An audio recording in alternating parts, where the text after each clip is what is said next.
Antes de entender como transformar completamente a forma como você pensa, decide e age, é importante compreender quem está por trás dessas ideias e por que elas continuam impactando milhões de pessoas ao redor do mundo há décadas. Porque Tony Robbins não é apenas um autor, mas alguém que dedicou sua vida a estudar padrões de comportamento humano, analisando desde atletas de elite até grandes empresários e líderes globais, buscando uma resposta simples e, ao mesmo tempo, extremamente poderosa, que é entender o que realmente diferencia pessoas que produzem resultados extraordinários daquelas que permanecem presas aos mesmos padrões ao longo da vida. E foi a partir dessa busca que nasceu Poder Sem Limites, uma obra que se tornou um dos maiores best-sellers do mundo dentro do desenvolvimento pessoal. Não por prometer soluções fáceis, mas por apresentar um modelo prático de como a mente humana funciona e como ela pode ser direcionada de forma consciente para produzir mudanças reais e sustentáveis ao longo do tempo. Capítulo 1. O controle do Estado e o início da consciência. Existe um momento silencioso na vida de qualquer pessoa em que ela começa a perceber que há uma diferença clara entre aquilo que sabe e aquilo que realmente consegue aplicar. Uma sensação difícil de explicar, quase como se existisse um potencial adormecido que nunca se manifesta completamente, não por falta de capacidade, mas por falta de entendimento sobre como acessar esse potencial de forma consistente. E é exatamente nesse ponto que a maioria das pessoas começa a procurar respostas fora, acreditando que o que falta está em mais informação, mais recursos ou melhores circunstâncias, quando na realidade o que falta está na forma como o próprio cérebro está sendo utilizado. Ao longo de décadas estudando o comportamento humano, padrões de excelência e desempenho de alta performance, Tony Robbins constrói uma ideia que à primeira vista parece simples, mas que, quando analisada com profundidade, revela uma mudança completa de paradigma, que é o entendimento de que sucesso e fracasso não são eventos aleatórios, nem resultados de sorte ou destino, mas sim consequências previsíveis de padrões mentais e comportamentais que podem ser identificados, compreendidos e replicados, criando uma estrutura onde qualquer pessoa pode, pelo menos em teoria, aprender a produzir resultados semelhantes aos daqueles que já alcançaram níveis elevados de desempenho. Essa ideia, no entanto, carrega uma implicação direta que muitas pessoas evitam encarar, que é a responsabilidade. Porque no momento em que se entende que os resultados não são determinados apenas por fatores externos, mas sim pela forma como se responde a esses fatores, torna-se inevitável reconhecer que existe um nível significativo de controle interno que está sendo subutilizado. E isso gera um desconforto natural, já que assumir esse tipo de responsabilidade exige abandonar justificativas e enfrentar a própria forma de pensar. Dentro dessa estrutura, surge um dos pilares mais importantes de toda a obra, que é o conceito de Estado, um elemento que normalmente passa despercebido, mas que influencia absolutamente tudo, desde pequenas decisões do dia a dia até grandes movimentos que mudam completamente o rumo de uma vida. Pois o estado emocional no qual uma pessoa se encontra em determinado momento define como ela percebe o mundo, como interpreta situações e, principalmente, como age diante delas. Isso explica por que duas pessoas podem enfrentar exatamente a mesma situação e reagir de maneiras completamente diferentes, uma avançando com confiança e outra recuando com medo, mesmo que ambas tenham habilidades semelhantes, porque o que realmente muda não é a situação em si, mas o estado interno que cada uma ativa naquele momento, funcionando como uma lente invisível que distorce ou amplia possibilidades. O ponto mais relevante aqui é entender que esse estado não é algo fixo ou imutável, como muitas pessoas acreditam, mas sim algo altamente influenciável e, em muitos casos, controlável, desde que se compreenda os mecanismos que o sustentam. E é nesse ponto que Robbins introduz dois caminhos principais para a alteração de estado, sendo o primeiro a fisiologia e o segundo o foco mental.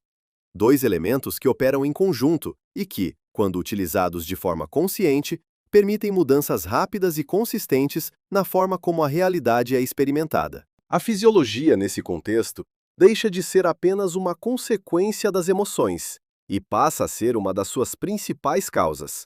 já que o corpo envia sinais constantes para o cérebro através da postura, da respiração e da movimentação, criando uma comunicação bidirecional, onde alterações físicas podem gerar mudanças emocionais quase imediatas. O que significa que estados como confiança, energia ou até mesmo ansiedade podem ser influenciados diretamente por ajustes corporais relativamente simples.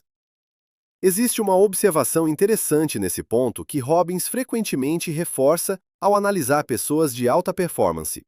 que é o fato de que elas apresentam padrões físicos muito semelhantes quando estão em estados de excelência, independentemente da área em que atuam, seja no esporte, nos negócios ou nas artes. O que sugere que existe uma linguagem corporal associada a determinados estados mentais, e que essa linguagem pode ser aprendida e reproduzida como forma de acessar esses mesmos estados.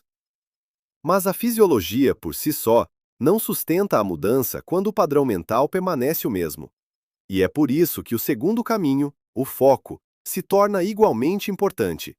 já que aquilo que a mente escolhe observar, interpretar e enfatizar determina o significado atribuído a qualquer experiência, criando um sistema onde não são os eventos que controlam as emoções, mas sim a forma como esses eventos são representados internamente. Essa representação interna envolve imagens, sons e diálogos que acontecem de forma quase automática e que, na maioria das vezes, não são questionados,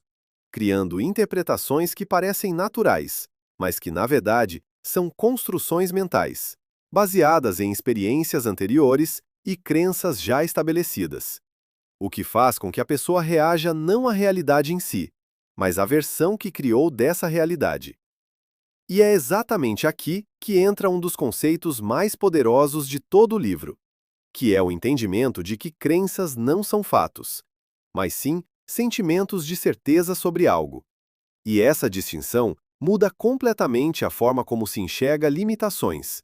porque aquilo que antes parecia uma verdade absoluta passa a ser apenas uma interpretação consolidada ao longo do tempo, e como qualquer interpretação, pode ser modificada. Robbins ilustra esse ponto através de diversos exemplos de pessoas que superaram limitações aparentemente intransponíveis. Não porque as condições externas mudaram drasticamente, mas porque houve uma mudança interna na forma como essas pessoas percebiam suas capacidades e possibilidades, criando um novo conjunto de ações que, com o tempo, geraram resultados diferentes. Essa mudança de crença não acontece de forma aleatória, ela segue um padrão, e esse padrão pode ser observado, estudado e aplicado. O que nos leva a outro conceito central da obra, que é a modelagem. Um processo que consiste em identificar como pessoas de alta performance pensam, agem e tomam decisões, e então reproduzir esses padrões de forma estruturada, reduzindo drasticamente o tempo necessário para alcançar determinados resultados. A modelagem não se limita a copiar comportamentos visíveis, mas envolve entender a lógica interna que sustenta esses comportamentos, incluindo crenças, estratégias mentais e estados emocionais, criando uma espécie de mapa que pode ser seguido por outras pessoas, desde que estejam dispostas a observar com atenção e aplicar com consistência. Ao aprofundar esse conceito, Robbins demonstra que excelência deixa pistas, e que qualquer habilidade, por mais complexa que pareça, pode ser quebrada em partes menores que, quando compreendidas, tornam-se reproduzíveis.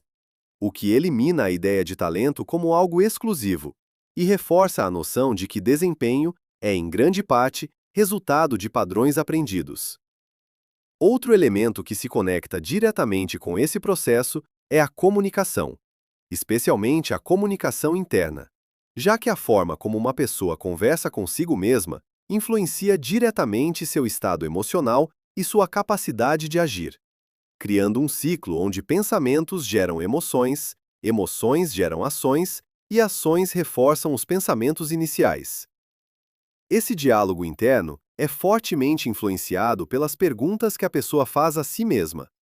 E Robbins enfatiza que perguntas direcionam foco, e foco determina experiência.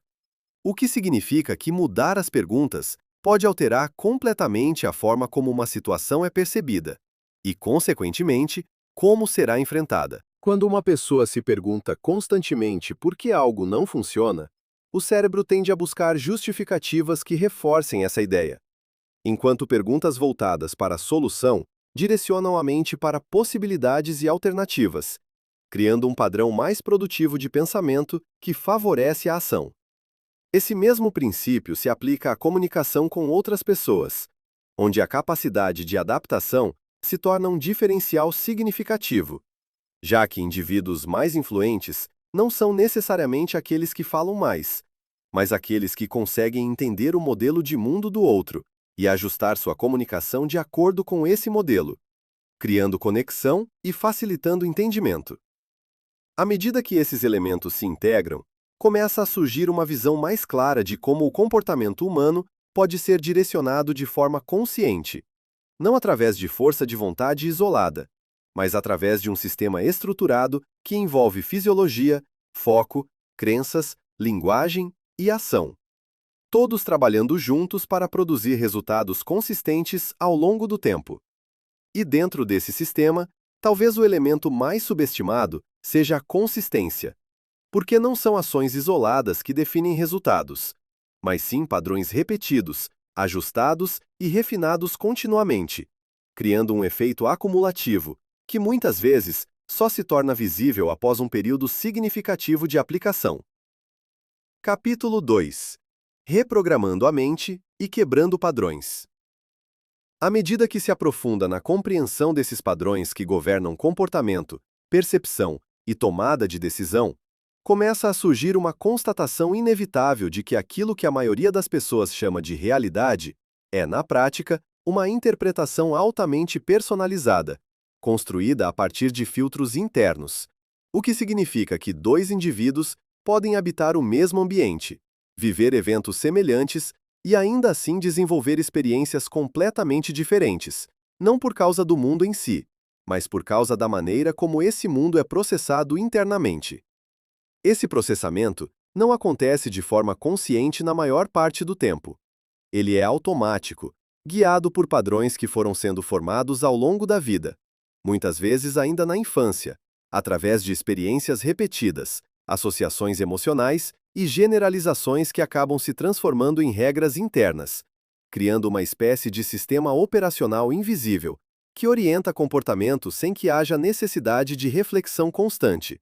o que traz eficiência, mas também pode gerar limitações profundas quando essas regras deixam de ser úteis e continuam sendo aplicadas por inércia. É nesse ponto que Robbins introduz uma das ideias mais práticas e, ao mesmo tempo, mais negligenciadas no desenvolvimento pessoal, que é a necessidade de se tornar consciente desses padrões, não apenas para identificá-los, mas para entender como eles foram construídos e, principalmente, como podem ser modificados. Porque uma vez que se entende o processo, torna-se possível intervir nele de forma intencional. Grande parte desses padrões está ligada à forma como o cérebro associa dor e prazer às experiências, criando um mecanismo básico de sobrevivência que busca evitar aquilo que foi registrado como negativo e repetir aquilo que foi registrado como positivo. Mas o problema surge quando essas associações são feitas de forma distorcida ou exagerada, fazendo com que pequenas experiências negativas sejam amplificadas a ponto de gerar bloqueios desproporcionais, enquanto experiências positivas são minimizadas e perdem seu impacto motivacional. Isso explica por que muitas pessoas permanecem presas em comportamentos que sabem que não são ideais, mas que continuam repetindo porque, em algum nível, esses comportamentos estão associados a algum tipo de prazer imediato ou alívio, enquanto mudanças necessárias são evitadas, porque estão associadas a dor, esforço ou incerteza, criando um ciclo difícil de quebrar sem intervenção consciente. A partir desse entendimento, torna-se possível começar a reconfigurar essas associações, alterando a forma como determinadas experiências são percebidas, seja intensificando mentalmente as consequências negativas de um comportamento limitante, seja ampliando o valor emocional de um comportamento positivo, criando novas conexões que favorecem escolhas mais alinhadas com objetivos de longo prazo. Esse processo, embora pareça simples na teoria, exige prática e consistência, porque envolve literalmente reprogramar padrões mentais que foram reforçados durante anos, o que reforça a importância da repetição como elemento central na construção de novos hábitos e novas formas de pensar. Outro ponto que se torna evidente ao longo dessa jornada é a forma como a linguagem influencia a experiência, não apenas na comunicação com outras pessoas, mas principalmente na forma como cada indivíduo descreve a própria realidade para si mesmo, criando uma narrativa interna que pode ser limitante ou fortalecedora, dependendo das palavras utilizadas e do significado atribuído a elas. Palavras não são apenas descrições neutras da realidade. Elas carregam carga emocional e direcionam percepção, o que significa que pequenas mudanças na forma de expressar uma situação podem alterar significativamente a forma como ela é sentida e enfrentada, transformando problemas em desafios, obstáculos em etapas e falhas em aprendizados, sem que o fato em si precise ser alterado. Essa mudança de linguagem, quando aplicada de forma consistente, cria um novo padrão de pensamento que favorece a ação, pois reduz o peso emocional associado a dificuldades e aumenta a sensação de controle sobre o próprio caminho, facilitando a tomada de decisões mais alinhadas com o crescimento. Dentro desse contexto, Robbins também explora com profundidade o conceito de estratégia, mostrando que comportamento não é aleatório, mas sim resultado de sequências específicas de pensamento e ação que podem ser mapeadas e ajustadas. O que significa que, ao identificar a estratégia por trás de um comportamento, torna-se possível modificá-lo de forma mais precisa. Por exemplo, ao analisar como uma pessoa toma uma decisão importante, é possível identificar quais informações ela considera, em que ordem essas informações são processadas e quais critérios são utilizados para chegar a uma conclusão, criando um modelo que pode ser replicado ou ajustado, dependendo do objetivo desejado. Esse nível de detalhamento permite um controle muito maior sobre comportamento, pois deixa de depender de motivação ou inspiração e passa a operar com base em estrutura, criando previsibilidade e consistência nos resultados. Ao mesmo tempo, esse processo revela a importância da flexibilidade, já que nenhuma estratégia é perfeita em todos os contextos, e a capacidade de ajustar a abordagem de acordo com o ambiente se torna um diferencial significativo, permitindo adaptação rápida sem perda de direção. Outro elemento fundamental que se conecta diretamente com esses conceitos é a definição de metas, que, quando tratada de forma superficial, tende a gerar frustração, mas quando estruturada corretamente, se transforma em uma ferramenta poderosa de direcionamento, ajudando a organizar prioridades, concentrar energia e manter foco ao longo do tempo. Robbins enfatiza que metas eficazes precisam ser específicas, mensuráveis e, principalmente, emocionalmente significativas, pois não basta saber o que se quer alcançar. É necessário ter um motivo forte o suficiente para sustentar o esforço necessário ao longo do caminho, especialmente nos momentos em que os resultados ainda não são visíveis. Esse alinhamento entre objetivo e motivação interna cria um nível de comprometimento que vai além da disciplina momentânea, permitindo que a pessoa continue avançando mesmo diante de dificuldades, não porque se sente motivada o tempo todo, mas porque entende a importância do que está construindo. Ao aprofundar esse conceito, fica claro que metas não são apenas destinos finais, mas ferramentas de transformação, pois o processo de persegui-las exige desenvolvimento de habilidades, mudanças de comportamento e expansão de limites, criando crescimento independentemente do resultado final. Essa perspectiva muda completamente a relação com o fracasso, que deixa de ser visto como um evento negativo e passa a ser interpretado como parte do processo, um feedback necessário que indica ajustes a serem feitos, permitindo evolução contínua sem paralisação emocional. Esse tipo de interpretação exige um nível elevado de responsabilidade pessoal, pois elimina a possibilidade de atribuir resultados exclusivamente a fatores externos, reforçando a ideia de que, embora nem tudo esteja sob controle, A forma como se responde às situações sempre está, e é essa resposta que define o caminho a seguir. Dentro dessa lógica, a persistência deixa de ser apenas uma característica desejável e passa a ser uma consequência natural de um sistema bem estruturado, onde metas claras, estratégias definidas e estados emocionais gerenciados trabalham juntos para sustentar a ação ao longo do tempo. Ao mesmo tempo, Robbins destaca que persistência sem flexibilidade pode se tornar ineficaz, pois insistir na mesma abordagem, sem considerar novos caminhos, pode levar à estagnação, reforçando a importância de ajustar estratégias sempre que necessário, sem abandonar o objetivo principal. Esse equilíbrio entre consistência e adaptação cria uma base sólida para crescimento sustentável, permitindo que o indivíduo avance mesmo em ambientes incertos, utilizando o feedback constante como ferramenta de refinamento.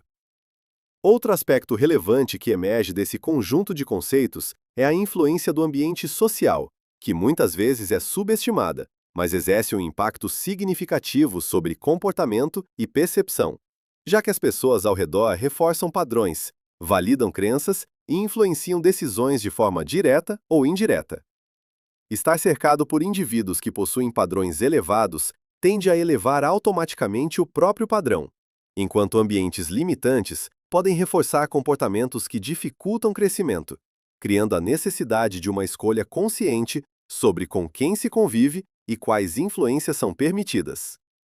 Esse tipo de escolha não envolve apenas proximidade física, mas também exposição a conteúdos, ideias e referências que moldam a forma de pensar, ampliando ou restringindo possibilidades dependendo da qualidade dessas influências. Ao integrar todos esses elementos, começa a se formar uma visão mais completa do que significa assumir controle sobre a própria vida. Não como um conceito abstrato, mas como um processo estruturado que envolve entender como pensamentos são formados, como emoções são geradas e como ações são executadas, criando um sistema onde cada parte influencia a outra de forma contínua. E é exatamente essa integração que diferencia mudança temporária de transformação duradoura. Pois não se trata de aplicar técnicas isoladas, mas de construir um conjunto coerente de padrões que trabalham juntos para sustentar resultados ao longo do tempo, criando uma base sólida que não depende de motivação momentânea ou condições ideais para funcionar. Capítulo 3. Identidade, padrões inconscientes e PNL. À medida que a compreensão sobre comportamento, estado e estratégia se aprofunda, começa a emergir um nível ainda mais determinante, que opera silenciosamente por trás de todas as decisões, que é a identidade. Não como um conceito superficial de quem a pessoa acredita ser, mas como um conjunto estruturado de referências internas que definem limites invisíveis de ação, criando uma espécie de território psicológico dentro do qual o comportamento é permitido e fora do qual surge resistência, mesmo quando existe desejo consciente de mudança. Essa identidade não é formada de maneira consciente. Ela é construída ao longo do tempo através de experiências repetidas, interpretações emocionais e, principalmente, através daquilo que a pessoa passa a afirmar sobre si mesma, criando declarações internas que, quando repetidas com intensidade suficiente, deixam de ser pensamentos isolados e passam a funcionar como verdades operacionais, moldando o comportamento de forma automática. O impacto disso se torna evidente quando se observa que mudanças externas sustentáveis raramente acontecem sem uma mudança correspondente na identidade. Porque qualquer ação que entre em conflito direto com aquilo que a pessoa acredita ser, tende a ser rejeitada ou sabotada, criando um padrão onde resultados até podem ser alcançados temporariamente, mas dificilmente se mantêm ao longo do tempo. Isso explica por que tantas pessoas conseguem iniciar mudanças, mas não conseguem sustentá-las, pois estão tentando alterar comportamento sem alterar a base que sustenta esse comportamento, gerando um desalinhamento interno que, mais cedo ou mais tarde, puxa o indivíduo de volta para padrões antigos. Ao compreender esse mecanismo, torna-se possível atuar diretamente na identidade, não através de afirmações vazias, mas através de evidências acumuladas, decisões consistentes e experiências que reforçam uma nova narrativa interna. criando gradualmente uma redefinição de quem a pessoa se percebe sendo. Esse processo não é imediato. Ele exige repetição e coerência, porque a mente busca consistência entre identidade e comportamento. E quanto mais evidências são acumuladas em uma direção, mais forte se torna essa nova identidade, reduzindo resistência e aumentando naturalidade na execução de novas ações.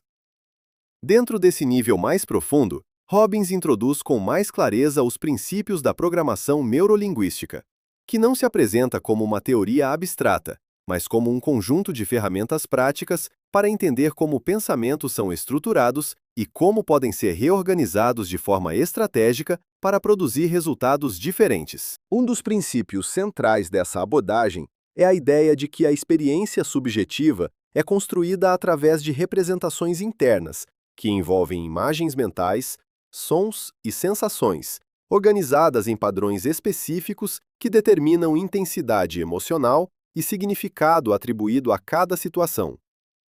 Esses padrões, conhecidos como submodalidades, funcionam como ajustes finos dentro da mente, influenciando diretamente como algo é sentido, o que significa que, ao alterar características como tamanho, brilho, distância ou intensidade de uma imagem mental, é possível modificar a emoção associada a ela sem alterar o fato em si. Esse tipo de intervenção permite, por exemplo, reduzir o impacto emocional de memórias negativas ou aumentar a motivação associada a objetivos futuros, criando um nível de controle sobre a experiência interna que a maioria das pessoas nunca chega a explorar. Outro conceito importante dentro dessa estrutura é o de ancoragem, que se baseia na associação entre estímulos e estados emocionais, mostrando que é possível criar gatilhos específicos capazes de ativar estados desejados de forma rápida, utilizando estímulos físicos ou mentais que, quando repetidos em momentos de alta intensidade emocional, passam a funcionar como atalhos para acessar esses estados no futuro. Esse mecanismo já acontece naturalmente na vida das pessoas, muitas vezes de forma inconsciente, como quando uma música específica desperta uma emoção ou quando um cheiro traz uma memória antiga. Mas, ao ser compreendido, pode ser utilizado de forma intencional para criar acesso rápido a estados como confiança, foco ou calma. A partir desse ponto, começa a se formar uma compreensão mais sofisticada de como a mente pode ser direcionada, não apenas reagindo ao ambiente, mas criando respostas internas que favorecem desempenho, independentemente das circunstâncias externas. Outro aspecto que ganha relevância nesse estágio é a capacidade de visualização, não como um exercício superficial, mas como uma ferramenta neurológica poderosa que permite preparar o cérebro para experiências futuras, através da simulação detalhada de cenários, ativando áreas semelhantes às que seriam ativadas durante a execução real. Esse processo reduz a resistência inicial, aumenta a familiaridade com situações desafiadoras e melhora a qualidade da resposta quando a ação real acontece, criando uma vantagem significativa para quem utiliza essa ferramenta de forma consistente.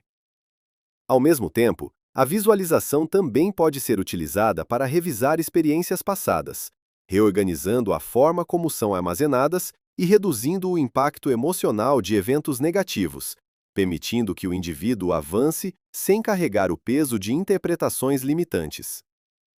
Dentro dessa mesma linha, Robbins explora a importância da congruência interna, que ocorre quando pensamentos, emoções e ações estão alinhados, criando uma sensação de clareza e direção que facilita a tomada de decisão e reduz conflitos internos.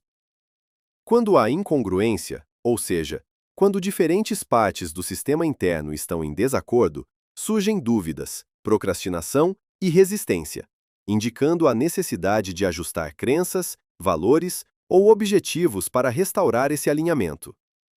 Esse alinhamento não significa ausência de desafios, mas sim coerência interna diante desses desafios, permitindo que a pessoa avance mesmo em cenários incertos sem perder direção. Outro ponto crítico nesse nível de entendimento é a relação com o medo, que deixa de ser interpretado como um inimigo a ser eliminado e passa a ser visto como um sinal, uma resposta do sistema que indica a presença de algo desconhecido ou potencialmente relevante, podendo ser utilizado como fonte de informação em vez de bloqueio. Ao reinterpretar o medo dessa forma, a pessoa reduz seu poder paralisante e aumenta sua capacidade de agir, mesmo diante de incerteza, criando uma relação mais equilibrada com situações desafiadoras. Essa mudança de interpretação está diretamente ligada à forma como o significado é atribuído às experiências, reforçando novamente a ideia de que não são os eventos que determinam o impacto emocional, mas sim a forma como são processados internamente. À medida que esses elementos se integram, surge uma percepção mais clara de que o controle não está em eliminar variáveis externas, mas em desenvolver flexibilidade interna suficiente para responder a qualquer cenário de forma adaptativa, mantendo consistência na direção escolhida. Essa flexibilidade se torna uma das habilidades mais valiosas dentro de todo o sistema, pois permite ajustar comportamentos sem perder identidade, experimentar novas estratégias sem abandonar objetivos e evoluir continuamente sem depender de condições ideais. Outro aspecto que se conecta diretamente com esse nível é a capacidade de interromper padrões automáticos, criando momentos de consciência onde é possível escolher respostas diferentes, em vez de repetir comportamentos condicionados, o que exige atenção e prática, mas abre espaço para mudanças reais. Essas interrupções podem ser feitas através de mudanças físicas, alteração de foco ou até mesmo o uso intencional da linguagem, criando pequenas quebras no padrão que permitem a introdução de novas respostas mais alinhadas com objetivos. Com o tempo, essas novas respostas deixam de ser exceções e passam a se tornar um novo padrão, criando uma transformação que não depende mais de esforço consciente e constante, mas sim de um sistema interno reorganizado. E é nesse ponto que o conceito de domínio começa a se consolidar, não como controle rígido ou perfeição, mas como a capacidade de navegar pela própria mente com clareza, ajustando estados, reinterpretando experiências e escolhendo ações de forma mais intencional. Esse nível de domínio não elimina desafios, mas muda completamente a forma como eles são enfrentados, criando uma base sólida que sustenta crescimento contínuo ao longo do tempo.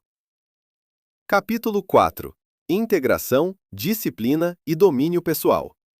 À medida que todos esses elementos começam a se integrar, torna-se evidente que aquilo que inicialmente parecia um conjunto de técnicas isoladas, na verdade, compõe um sistema completo, onde cada parte influencia diretamente a outra, criando um mecanismo dinâmico que, quando compreendido e aplicado com consistência, permite ao indivíduo assumir um nível de controle sobre sua própria experiência, que vai muito além do que normalmente se considera possível. Não no sentido de controlar o mundo externo, mas de desenvolver uma capacidade interna de adaptação, interpretação e ação que torna qualquer cenário navegável. Dentro dessa integração, um dos aspectos que ganha destaque é a diferença entre motivação e disciplina, uma distinção que muitas vezes é negligenciada, mas que define a sustentabilidade de qualquer processo de mudança. Pois a motivação é, por natureza, instável, variando de acordo com o estado emocional, circunstâncias e até fatores físicos, enquanto a disciplina se constrói através de padrões repetidos, que, ao longo do tempo, reduzem a necessidade de esforço consciente e transformam o comportamento em algo automático. Essa automação não acontece por acaso. Ela é resultado direto da repetição consistente de ações alinhadas com uma determinada direção, criando conexões neurais que tornam cada vez mais fácil executar o mesmo comportamento no futuro. O que explica por que hábitos, tanto positivos quanto negativos, tendem a se fortalecer com o tempo, exigindo intervenção consciente apenas na fase inicial de mudança.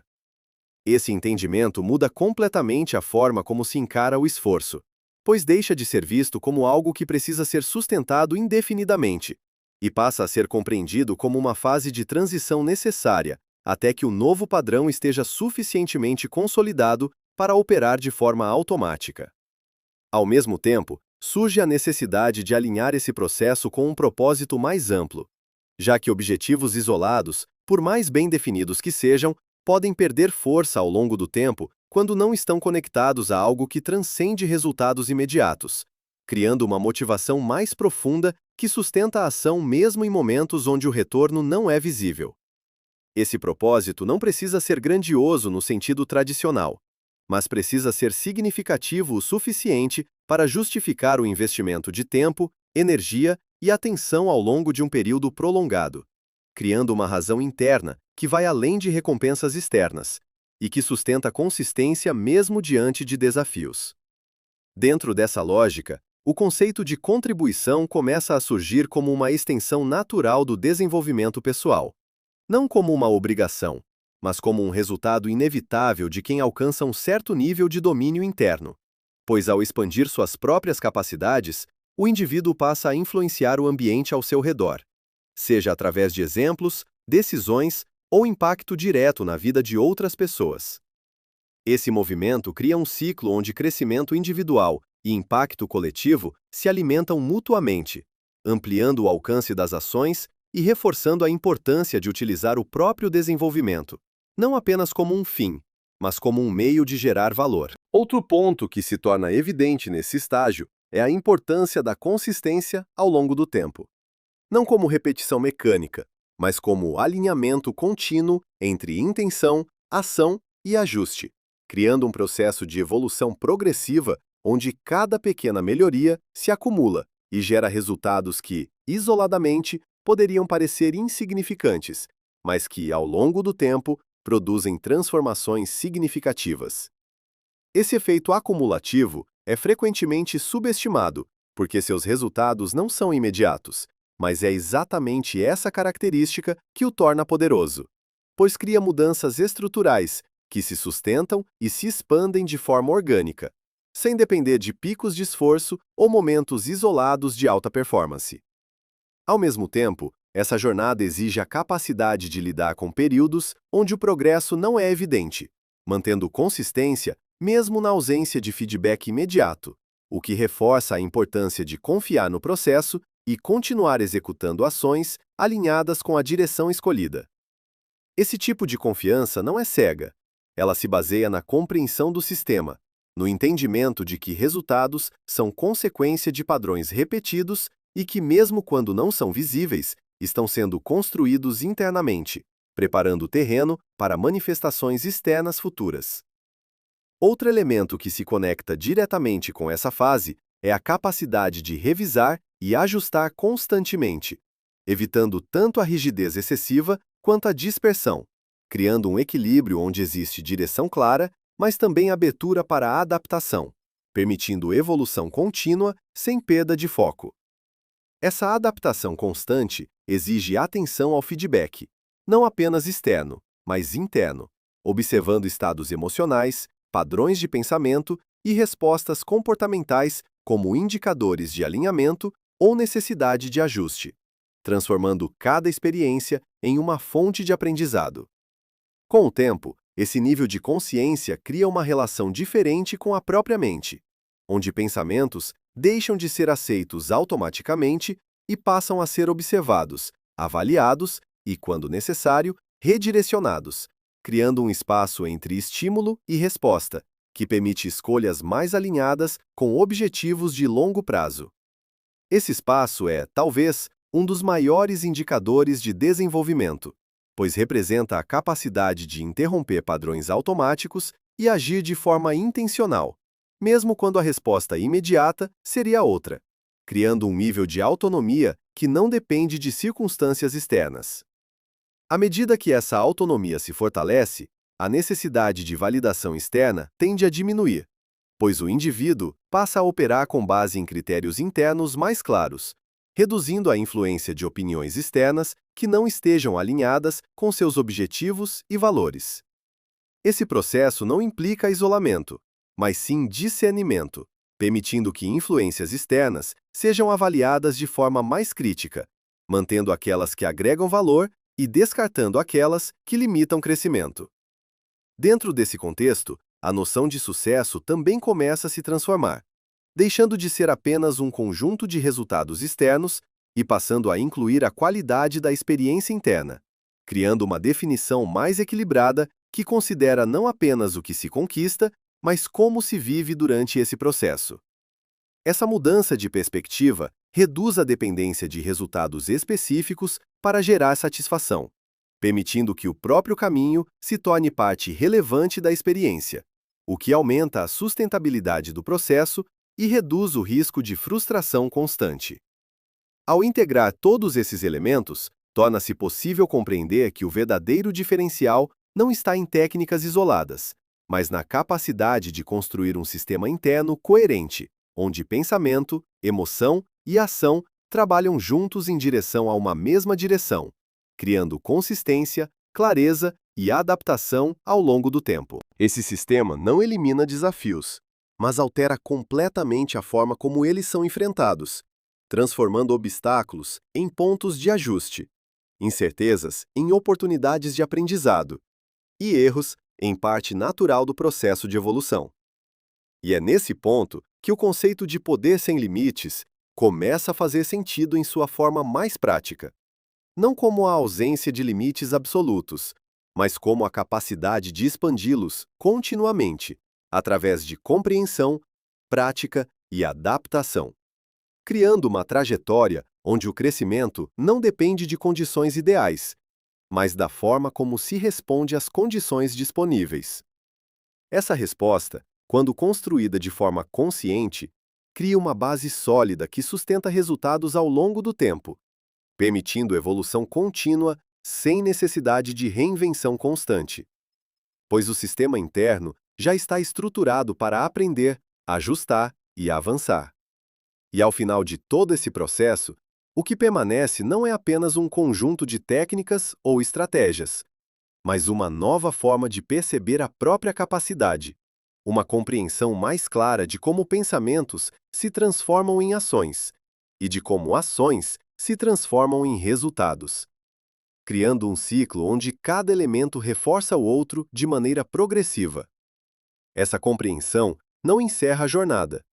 mas redefine completamente a forma como ela é vivida, criando um ponto de partida mais consciente para qualquer direção escolhida, onde a limitação deixa de ser uma condição fixa e passa a ser um estado temporário que pode ser alterado através de ajuste interno. E é exatamente nesse ponto que a ideia central do livro se consolida, não como uma promessa distante, mas como um modelo funcional que, quando aplicado com consistência, permite ao indivíduo operar em um nível de consciência e controle que amplia significativamente suas possibilidades, criando um caminho onde evolução deixa de ser exceção e passa a ser consequência natural de um sistema bem estruturado.